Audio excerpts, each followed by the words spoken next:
Գնդերեցների թեման, որը քննարկվեց, ինչ է տեղի ունեցել, ինչու որոշվեց նման բան։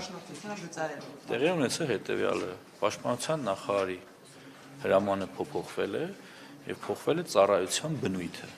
Այսինքն այն շահարկումները, որ հոգեոր ծառայությունը բանակում դադարեցվում է, ճիշտ չէ, բանակում կարող է շարունակվել հոգեոր ծառայությունը, պարզապես նրանք պիտի ենթարկվեն զինված ուժերի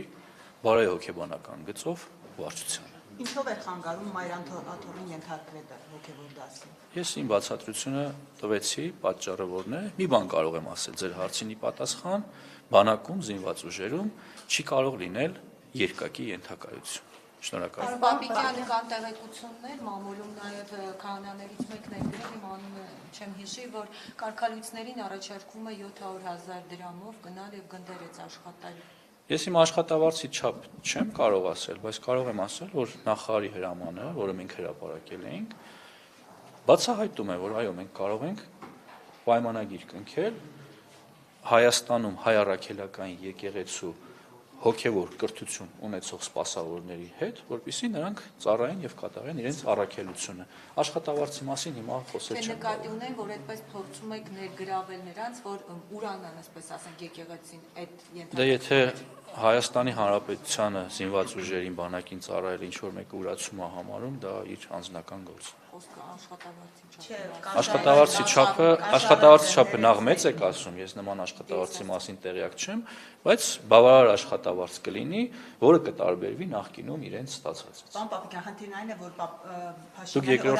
երկրորդ հարցն եք տալի, գուցե երրորդ։ Հստակեցնում եմ պարզապես։ Խնդիրն այն է, որ գնդերեսներին առաջարկվել է Փաշինյանի օրակարգի միանալ այդ գումարի դիմաց, այս է ասում։ Սուտ է, նման բան չկա։ Պարոն Պապիկյան, դուք մասնակցում եք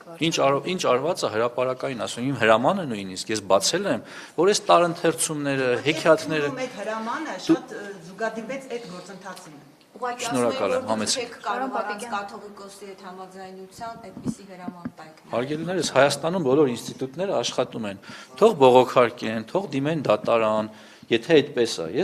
ես չեմ կարծում, որ այդպես է, ես համաձայն չեմ իրենց հետ, իմ բոլոր գործողությունները իրավաչափ են եւ տեղին։ Պարոն Պապիկյան, դուք մասնակցում եք վարչապետին ձեր կնոջ հետ, արդյոք ունեք տաղանդներ ու հաջորդիվ ձեզ այդ տաղանդները արտահայտելուց մեկում կտեսնենք վարչապետի շրջանակներում եւ ասում են, որ դուք անդրջացնում եք պաշտպանության ոլորտը, երբ մասնակցում եք վարչապետին։ Կմեկնաբանեք ձեր մասնակցությունը վարչապետին։ Անկեղծ ասած, ես ավելի լուրջ հարց էի ձեզանից ակնկալում, ցավում եմ, որ նման անլուրջ օրակարգով են։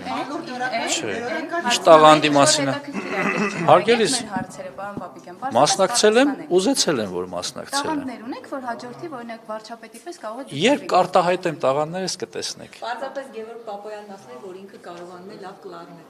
նվագել, դրա համար է երևի։ Ես երաժշտական տաղանդ չունեմ։ Պարոն Պապիկյան, լավ գլուխ հարց տամ։ Շնորհակալ եմ։ Ես հարց չտվեց, ես Շնորհակալ եմ։